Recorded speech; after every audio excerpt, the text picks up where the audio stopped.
నమస్తే అండి. నేనండి మీ ఆయుర్వేద డాక్టర్ని ఆళ్ళ నాగిరెడ్డి.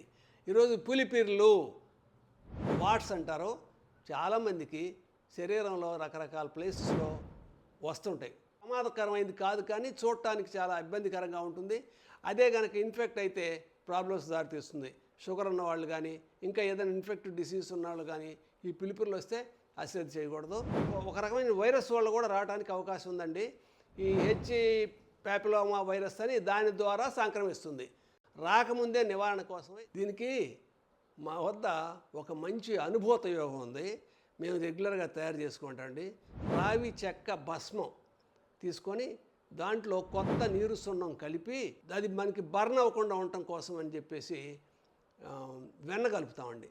ఈ రెండు కలిపి మొత్తం కలిపిన తర్వాత దాన్ని ఈ పులిపిరి ఉన్న ప్రదేశంలో మేము చేసినటువంటి మందుని టూత్పిక్తో తీసుకుని కరెక్ట్గా పార్ట్ మాత్రమే టచ్ అయ్యేటట్టుగా అప్లై చేయండి. 10 నిమిషాల తర్వాత క్లీన్ వాష్ చేసేసుకోండి. ఈ విధంగా మీరు కంటిన్యూస్గా కొన్ని రోజులు వాడితే పూర్తిగా నివారణ అయిపోతుందండి. నమస్తే అండి.